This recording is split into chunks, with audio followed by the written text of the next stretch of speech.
इसके लिए काम करेगा। ये करने की आवश्यकता क्या थी? जैसे आपने भी सुना कि सीएसआर के विषय आए, बहुत सारे सरकारी योजनाओं के विषय आए। संगठन एक अलग तरीके का काम करता है।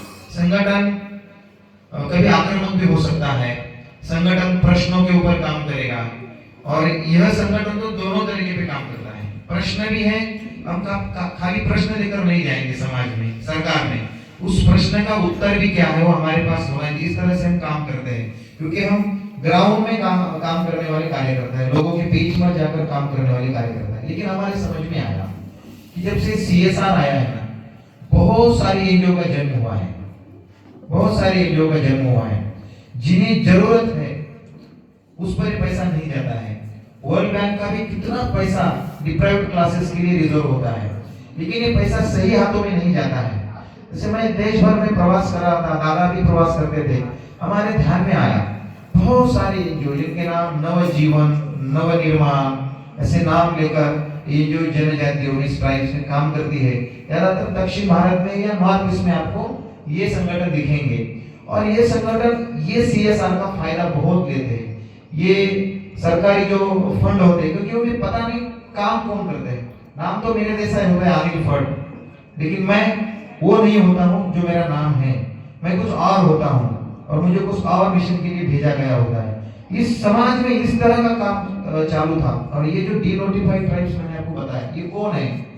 तो इन्हें देखने का एक तरीका है, इस तरह का है कि प्रशासन इन्हें क्रिमिनल के तौर पर देखता है।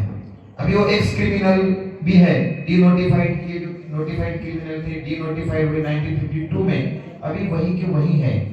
किसी कैटेगरी, उनके लिए कोई कैटेगरी नहीं बनी है। जबकि बहुत सारे कमीशन और कमेटी ने कहा था कि ये ट्राइब्स है, तो ये किसी कास्ट में है, कहीं ओबीसी में है, एससी में, एसटी में, वहां भी उनकी हालत ये है, इनमें माइग्रेशन ज्यादा होता है, तो उसको बेनिफिट नहीं मिल पाता है किसी कैटेगरी का। कोई एसटी में भी है, एसटी में भी है, ओबीसी में, लेकिन कोई स्कीम का बेनिफिट उनको नहीं मिलेगा।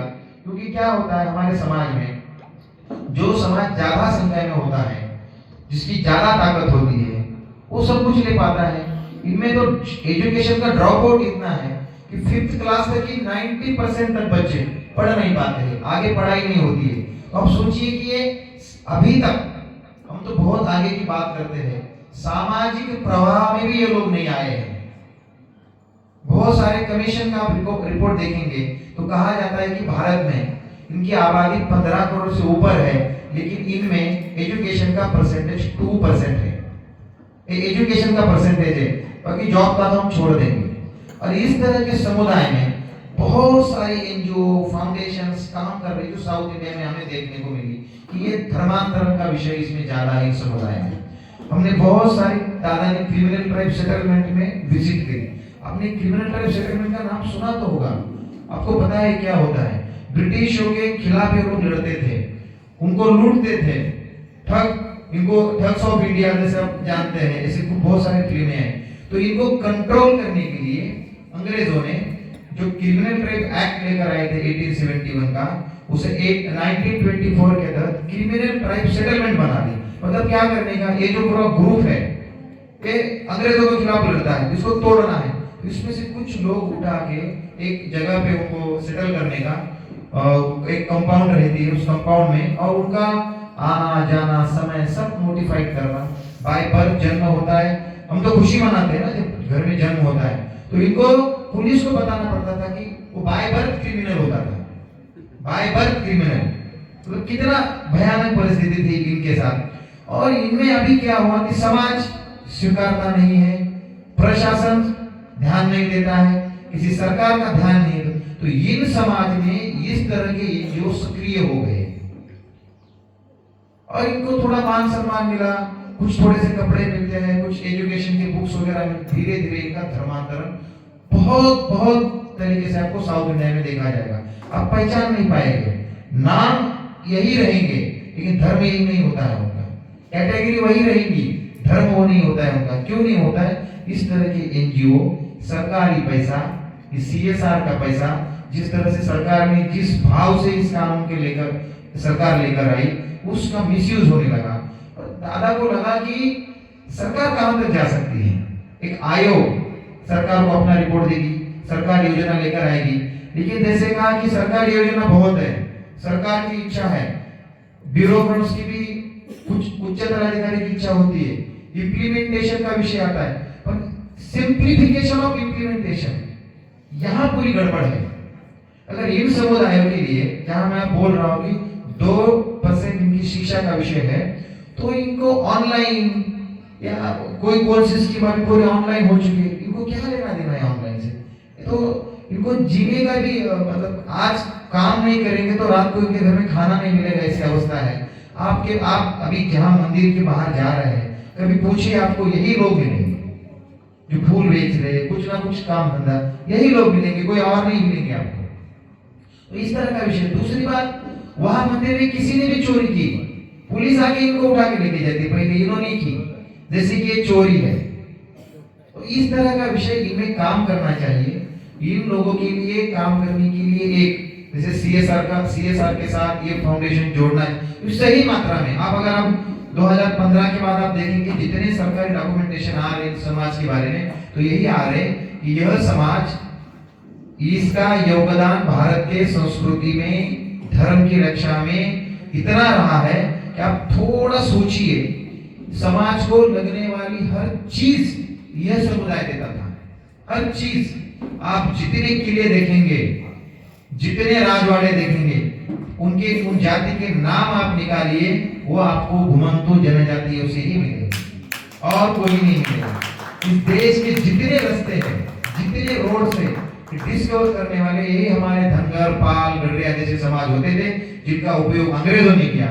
लेकिन वो रास्ता बनाने वाला, पत्थर फोड़ने वाला भी घुमंतु जनजाति से है, ओढ़ है, बेलदार है, बुढ़ा, ऐसे समुदाय। लेकिन आज इनकी अवस्था, दशा, शिक्षा, सरकार की योजनाएं, आज कुछ कंपनियां तैयार है पैसा देने के लिए, लेकिन बीच में ये भी आया कि कंपनियों ने खुद के भी एनजीओ बना लिए, खुद के भी ट्रस्ट बना लिए। तो फिर सरकार ने कानून किया कि नहीं, अपने ट्रस्ट को वो नहीं खर्च करेंगे, ऐसे समुदाय को देंगे।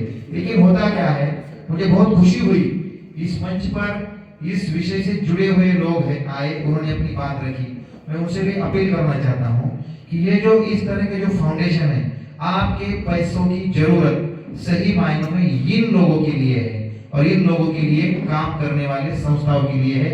नहीं तो अन्य तो मैंने जैसे कहा कि बहुत जन्म हुआ, सीएसआर का जिस तरह से कानून आया, ऐसे संस्थाओं का बहुत जन्म हुआ, तो जिस तरह से काम करते हैं, यह उद्देश्य लेकर पद्मश्री दादा इरादे जी ने अपने मन में लाया कि हमें फाउंडेशन करना पड़ेगा। संगठन तो देश भर काम कर ही रहा है, लेकिन दिल्ली स्थित एक फाउंडेशन होगा, क्योंकि जब वो दिल्ली में 6 साल तक थे, तो उनके नजर में आया कि एनजीओ, फाउंडेशन, सीएसआर, बहुत सारे सीएसआर के कॉन्फ्रेंस भी उन्होंने अटेंड किए। तो उनके साथ इस फाउंडेशन को जोड़ना है।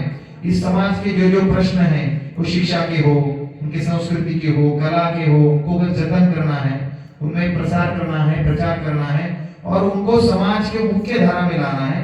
ऐसे लोगों को इस विषय के साथ जोड़ना होगा, जो सामाजिक संवेदनशीलता अपने मन में रखते हैं, बड़ी बड़ी कंपनियों पर, बड़े बड़े पद पर है, लेकिन जिनके मन में सामाजिक संवेदनशीलता है, ऐसे लोग इस विषय के साथ अगर जुड़ेंगे, इस समुदाय के बारे में थोड़े से अपने मोबाइल निकालकर गूगल में खोज करेंगे ये लोग कौन हैं, तो ये लोग हमारे लोग हैं। इनके विकास के बिना हमारा विकास अधूरा है। हमारे घर में एक भाई कमजोर होता है तो घर का विकास नहीं होता। इस तरह ये समाज हमारा प्रश्न है, हमारे समुदाय का प्रश्न है, हम जैसे पढ़े लिखे लोगों का प्रश्न है, हमारे राष्ट्र का प्रश्न है। यह समझकर हमें आगे जाना होगा। यही सोच लेकर आदरणीय दादा इरादे जी ने इस फाउंडेशन की नींव रखी है, जिसका अभी धीरे धीरे काम शुरू होगा। और हमें बहुत खुशी है कि पहली बार इस तरह के कॉन्फ्रेंस में और इतने पद्मश्री जो अलग अलग विषयों में जिन्होंने अत्युच्च काम किया है, देश का सबसे बड़ा सम्मान जिनको मिला है, ऐसे लोगों